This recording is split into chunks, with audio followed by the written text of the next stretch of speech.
Still applying for jobs without tech skills? Let's fix that. Learn Python, SQL, Power BI, and more on Data Camp. Hey, what's going on, everybody? It's your bro. Hope you're doing well. And in this, we'll discuss data structures and algorithms. So sit back, relax, and enjoy the show. If you wouldn't mind, please like, comment, and subscribe. One like equals one prayer for the YouTube algorithm. Here's a few of the topics that we're going to cover in this series. First, we will learn about basic data structures, followed by big O notation, then searching algorithms, sorting algorithms, graphs, and trees. Be sure to look for the timestamps in this video's description. Well, what's a data structure? Simply put, a data structure is a named location that can be used to store and organize data. Here's a real-life example. Think of a family tree. It's a hierarchy of family relationships. We need some way to organize all of this data. A tree is a data structure. What about arrays? We have a little bit of experience with those. An array is a collection of elements stored at contiguous memory locations. That's another example of a data structure. It's basically a named location that can be used to store and organize data. Different data structures store and organize data in different ways. Each of them has their own pros and cons. Well, what's an algorithm? An algorithm is a collection of steps to solve a problem. It's the steps to a solution. Here's an example. I'm hungry and I need a pizza. That's my problem. An algorithm to bake a pizza could be 1, heat the oven, 2, knead the dough, 3, add the toppings, and then eventually you'll solve your problem of not being hungry anymore. So that's a life example of an algorithm. One algorithm that you're probably familiar with is a linear search. Suppose we have elements and I need to find a value. Using a linear search, we would, one by one, examine the elements of an array to find a value. A linear search is an example of a searching algorithm. I know what you're probably thinking. Why do I need to learn data structures and algorithms? What's the point? Well, let me tell you. You'll write code that is both time and memory efficient. And 2 commonly asked questions involve data structures and algorithms in coding job interviews. Do you know how to reverse a doubly linked list? No, you don't, do you? So you should probably watch this series. So without further ado, ladies and gentlemen, let's begin. Hey, what's going on, everybody? It's your bro. Hope you're doing well. In this video, I'm going to explain the stack data structure. So sit back, relax, and enjoy the show. All right, everybody, stacks. A stack is a LIFO data structure. LIFO is an acronym for last in, first out. This allows us to store objects into a sort of vertical tower, like a stack of books or a stack of CDs.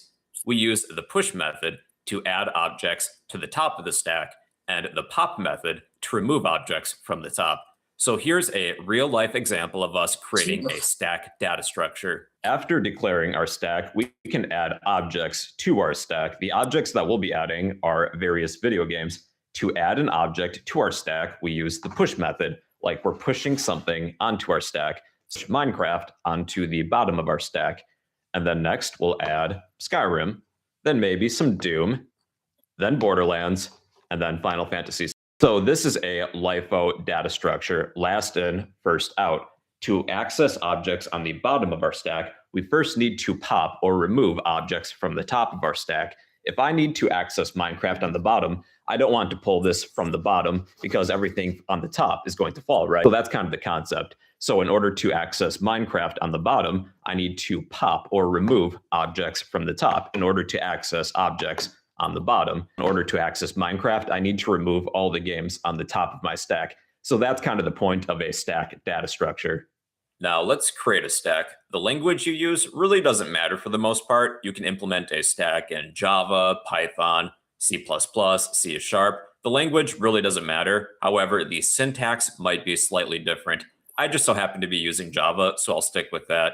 Now, to push objects onto our stack, we first need to declare our stack and instantiate it. So let's do that. Stack. Then we will list the data type of the objects that we will be adding to our stack. Luckily, strings are a type of object, and they're fairly simple. So we will create a stack that can store strings, the names of video games. And I will name the stack stack to keep it simple. Stack equals new stack. And I will list the data type and then add a constructor. Okay, so we now have a stack data structure. Now with stacks, they have 5 unique methods. Let's take a look. Now with stacks, we can push an item onto the top of our stack. We can pop an item from the top of the stack. We can peek at the item at the top of the stack. We can check to see if our stack is empty, and we can search our stack for an item. So those are 5 unique methods available to stacks. Let's first check to see if our stack is empty. So let's use system.out.println stack.empty method. And currently our stack is empty. That is true, but that'll change soon. So let's push some games onto the top of our stack. So we type the name of our stack, and use the push method, then pass in our object. So we will pass in a string, the name of a video game. Let's add Minecraft first. Then let's add Skyrim. Then Doom. You can pick your own games if you want. I don't care. Then Borderlands. And then Final Fantasy VII. FFVII. Okay, let's check to see if our stack is empty now. So let's move this line of code to the bottom and run it. So our stack is no longer empty. This returns false. So with the stack, we can at least take a look at the items within the stack without removing them. So let's use system.out.println, and I will print my stack. So this will print all of the objects within my stack, beginning with Minecraft, then Skyrim, Doom, Borderlands, and Final Fantasy VII. However, by printing our stack, we're not removing items from the stack, so that's completely fine. So this time, let's pop the topmost item from our stack by using the pop method, stack.pop. And we don't need to list an object because pop will always remove the topmost object from our stack. So now Final Fantasy will be missing from the top of our stack. So if I was to repeat this again, well then this will remove Borderlands. and then Doom, then Skyrim, and then lastly, Minecraft. Then if you pop again, this is what happens. An exception, empty stack exception. So that's something to keep in mind. Now, when you pop the topmost object from a stack, this will actually return that object. If you need the object from the top of the stack, you can pop it and then assign it to something. So let's say string my fave game equals stack.pop. And then I will print my fave game. And this will print Final Fantasy VII. And it should be missing from the top of my stack if I was to print my stack. So Final Fantasy VII is no longer in my stack because I popped it, then assigned it to the string variable of my favorite game. So in order to take the topmost object from a stack, you use pop and then assign it to something. If you ever need to take a look at what the topmost object is within your stack, you do not want to use pop because that will remove it. You can instead use the peek method of stacks. So what I'll do is system.out.println stack.peek, and then immediately follow this with printing my stack. So let's run this. So the topmost item within my stack after using the peek method is Final Fantasy VII. Then after printing my stack, Final Fantasy VII is still at the top of my stack. So if you ever need to take a look at the object that is at the top of the stack without removing it, you can simply use the peek method. If you need to search for an object within the stack, you can use the search method. Let's print stack.search, and we pass in our object as an argument. So the very first item in a stack will have a position of 1. You would think it's 0, but it's actually 1. Now let's find Borderlands. That will be in position 2 from the top. Then Doom would be, of course, 3. Skyrim is 4. Then Minecraft is 5. So if you search for an item that is not within the stack, like Fallout 76, well then this will return -1. If search does not find this object within your stack, it will return -1. So with stacks, we can actually run out of memory. So let's add like 1 billion copies of Fallout 76. We find Bethesda's warehouse of unsold Fallout 76 games. So we'll create a stack of 1 billion copies of Fallout 76. We can do this using a for loop. Int I equals 0, as long as I is less than like 1 billion. That's probably close enough. Increment I, then we will push a copy of Fallout 76 to our stack. So stack.push Fallout 76. And this is what happens. A few moments later. So we will run into an out of memory error due to the Java heap space. So it is possible to run out of memory when adding objects to our stack. Now, this is an interesting feature that may or may not happen to you if you add 1 billion copies of Skyrim onto a stack.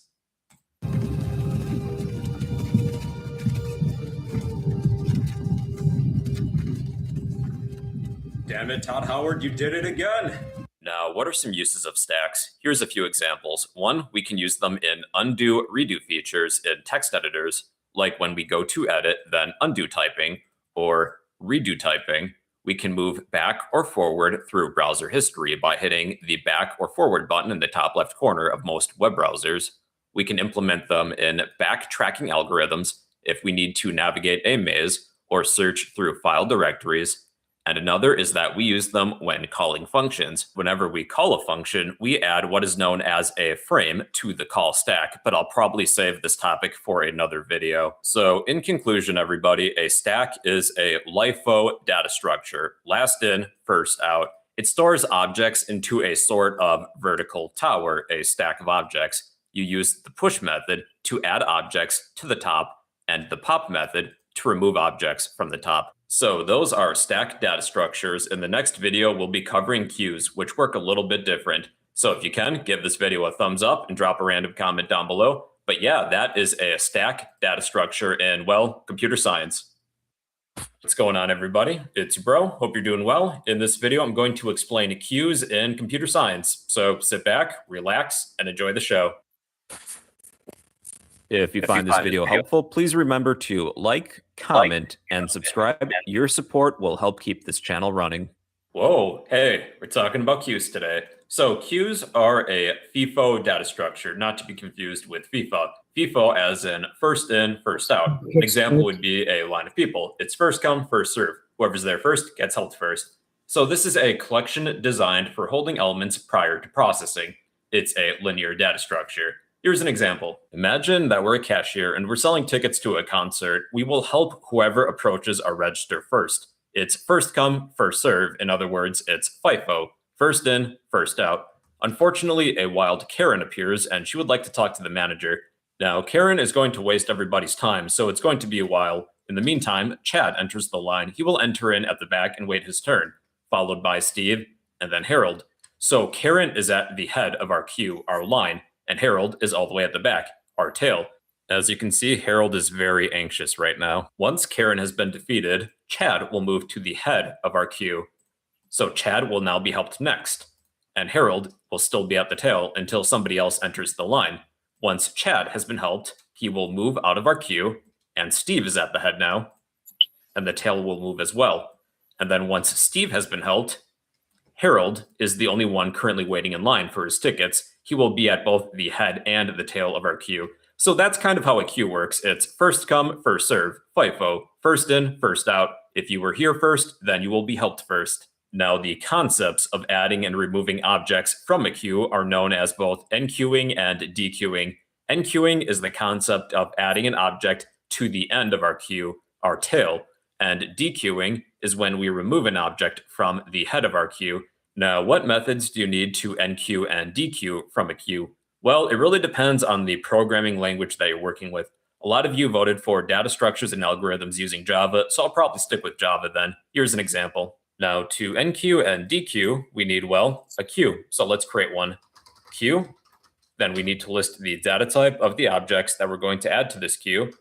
Let's work with strings because strings are objects and they're fairly simple. And I will name this queue equals new. Now check this out. I will attempt to create a queue object and instantiate it, and the data type is string, and I will add a constructor.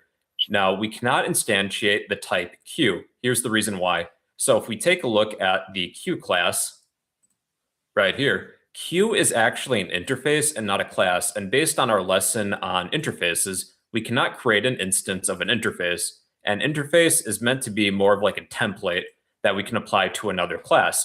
So to utilize queue technology, we need a class that implements queue. Now, taking a look at our Java collections hierarchy, there are two classes that implement queues, one of which is the linked list, and the other is the priority queue. Now, priority queues, they will rearrange their elements based on a certain priority, so they wouldn't be a good example. So to utilize the features of a queue, we are going to create a linked list because we cannot instantiate a queue itself because it's an interface. With that being said, let's change equals new queue to equals new linked list.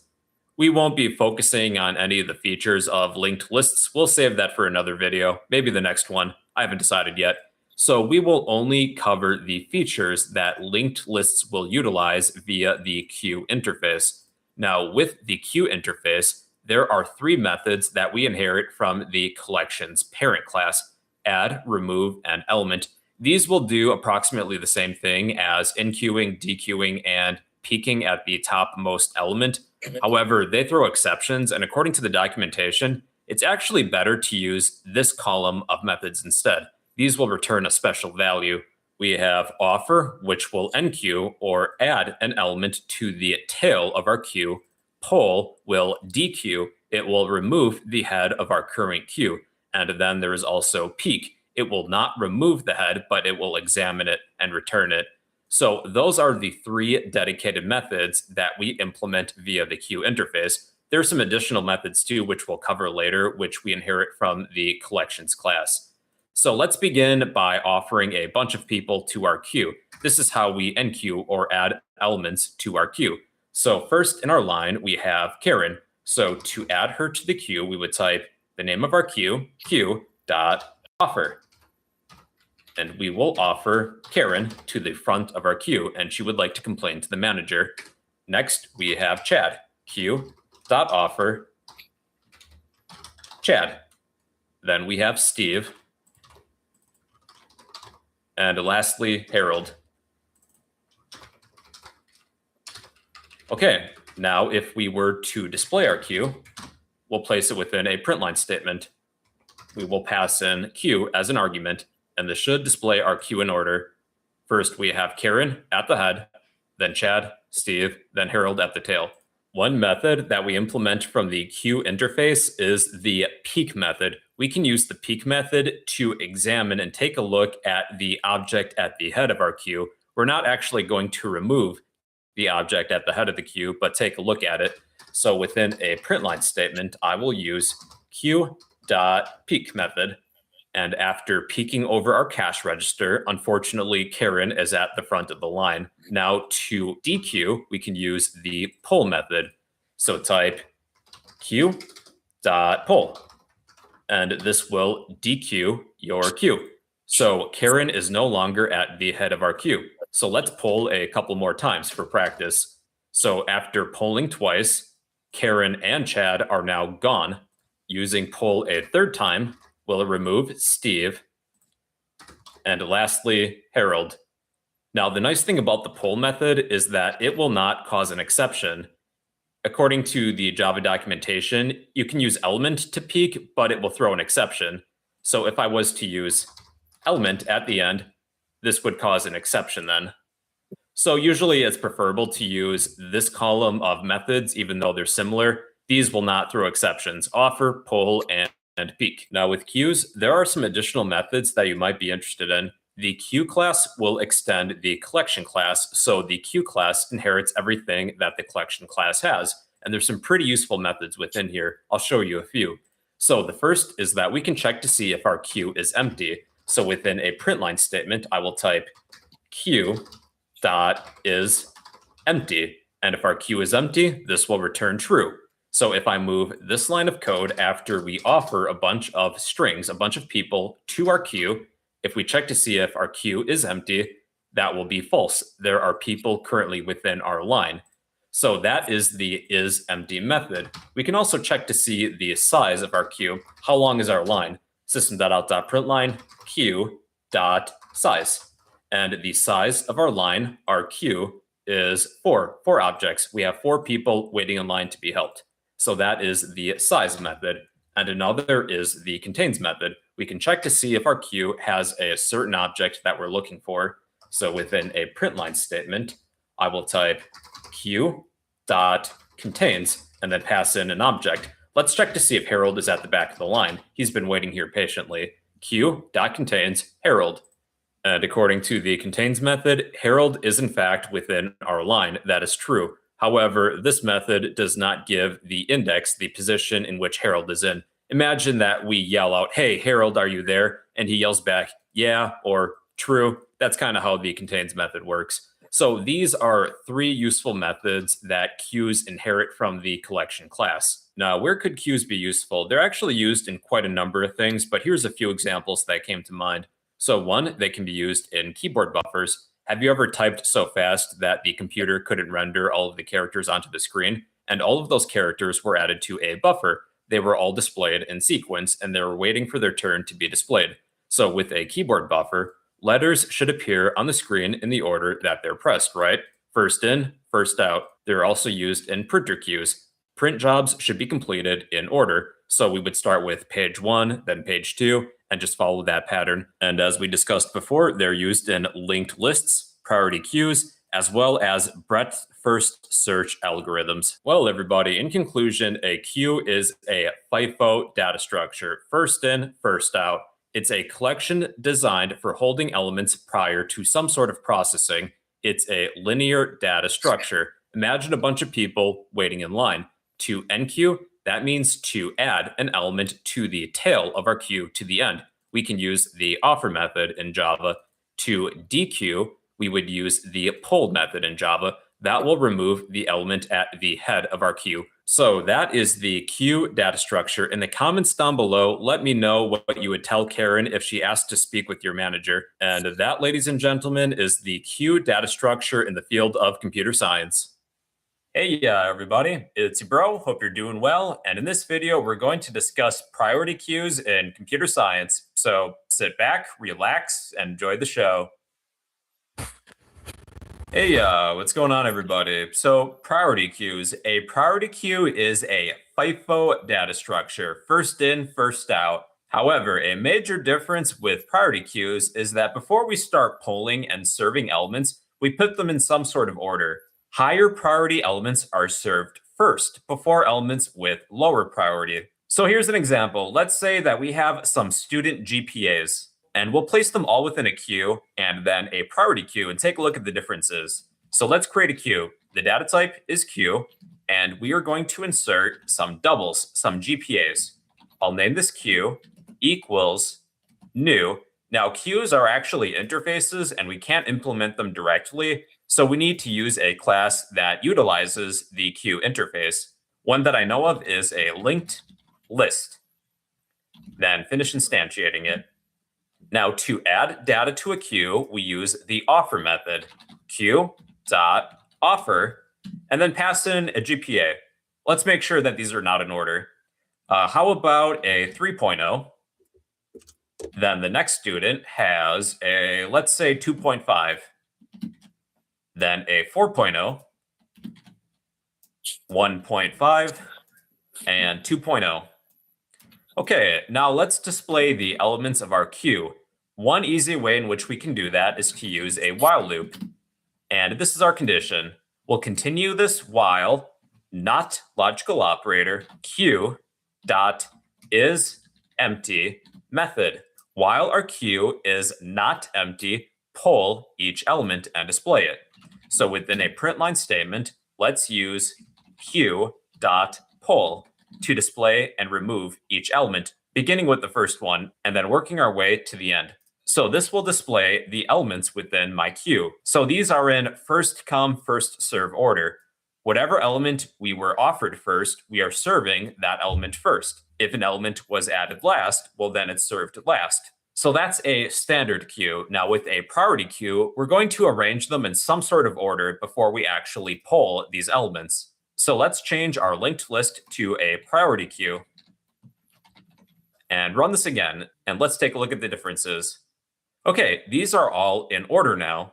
So if we're working with numbers like doubles, these are arranged in ascending order, beginning with the smallest element. Let's pretend that these are grade point averages, GPAs. Why might we want to put these in order? Let's say whatever student performed the worst gets 2 hours of free tutoring, whichever student performed second worst gets 1 hour of free tutoring, and third gets half an hour of free tutoring. Now, if you need these in descending order, well, there's one change that we're going to make. Within the constructor, we can pass in a comparator, but that's a little advanced for us, and we haven't discussed that yet. So there is a default comparator that we can use found within collections. Collections.reverse order method. So these elements will be in reverse order then.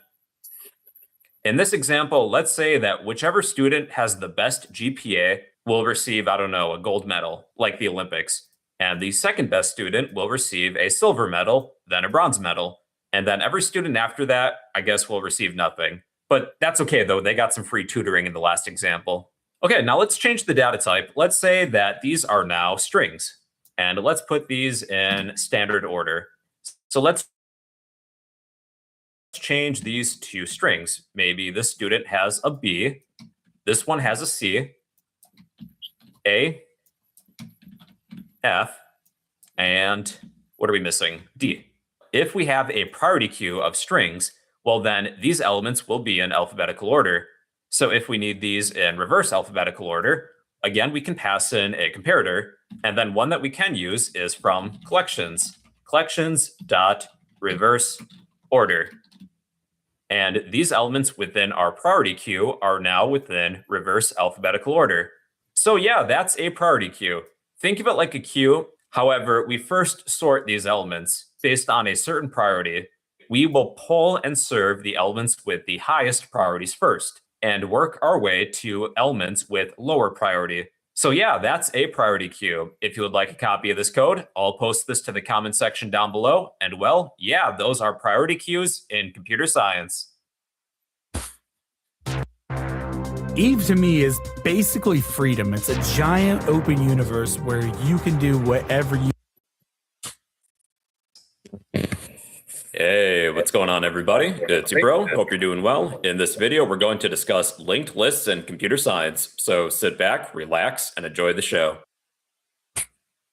Now, before we dive straight into linked lists, we're going to take a closer examination of arrays and array lists. We will see what disadvantages that these data structures have, where linked lists excel at, so we'll compare and contrast the differences between the two. With what we understand with arrays and array lists, these data structures store elements in contiguous memory locations. In this demonstration, I'm storing letters of the alphabet. Suppose that the first element of my array has a memory address of 123 Fake Street.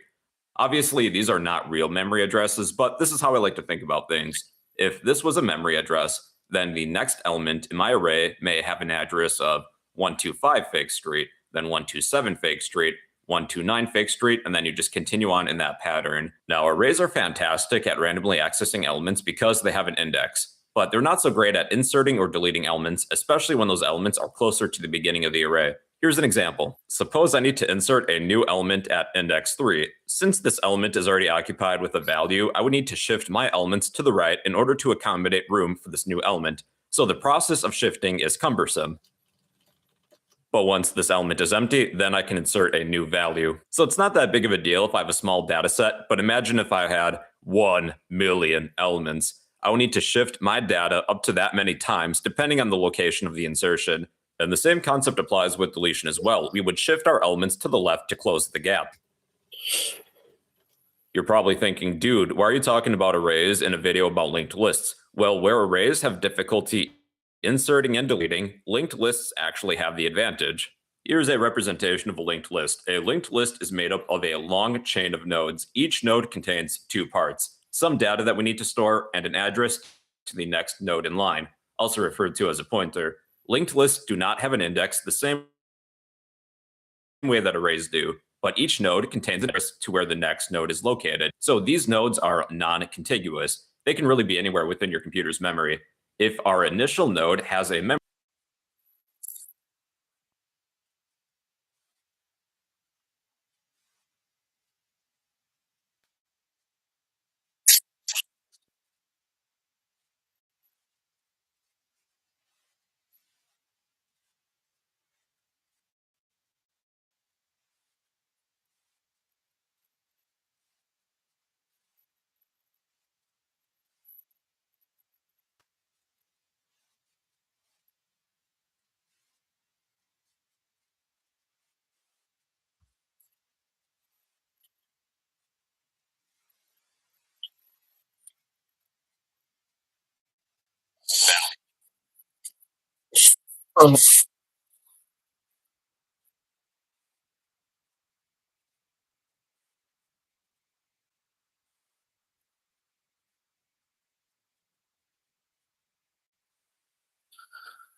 2654.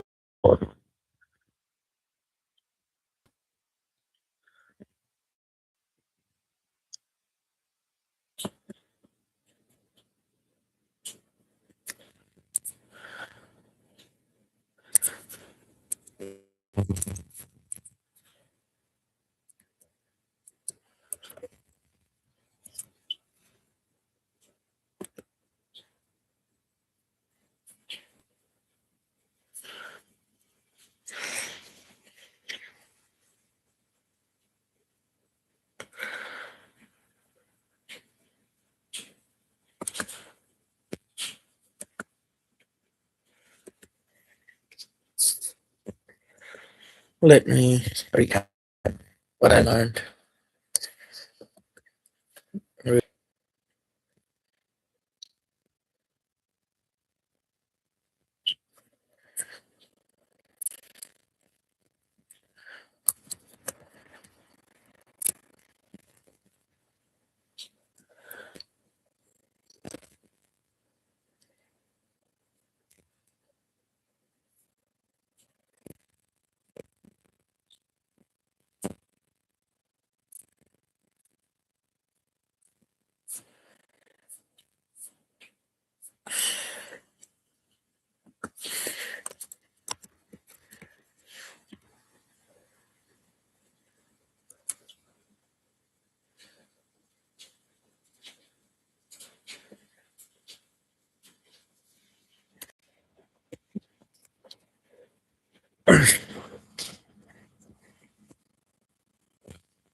First, first.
Let's go.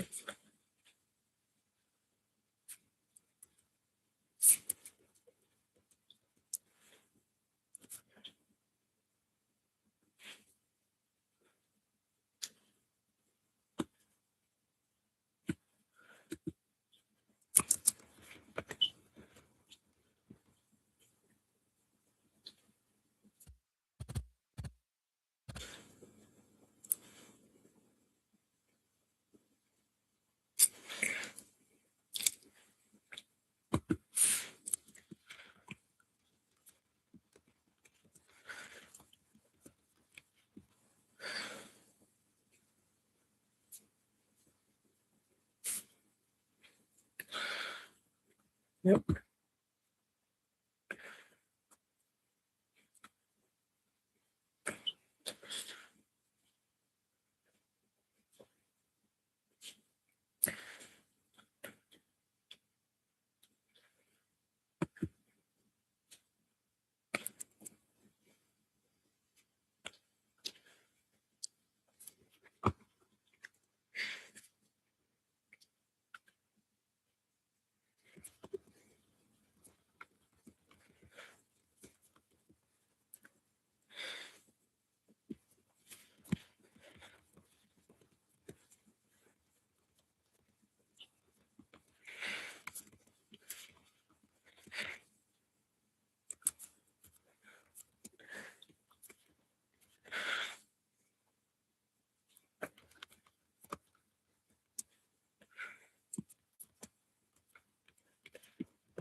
What to got right?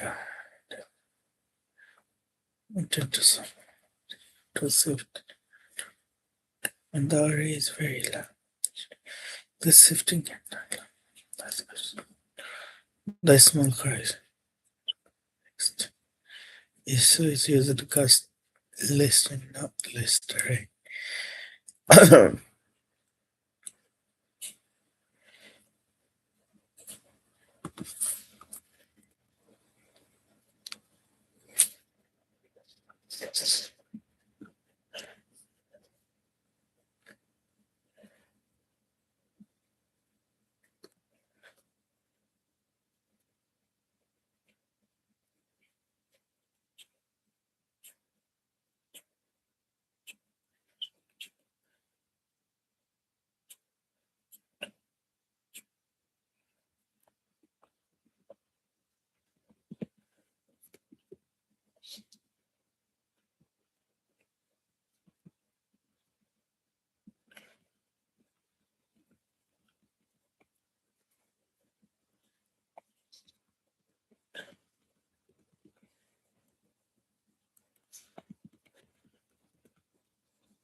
That's all for today.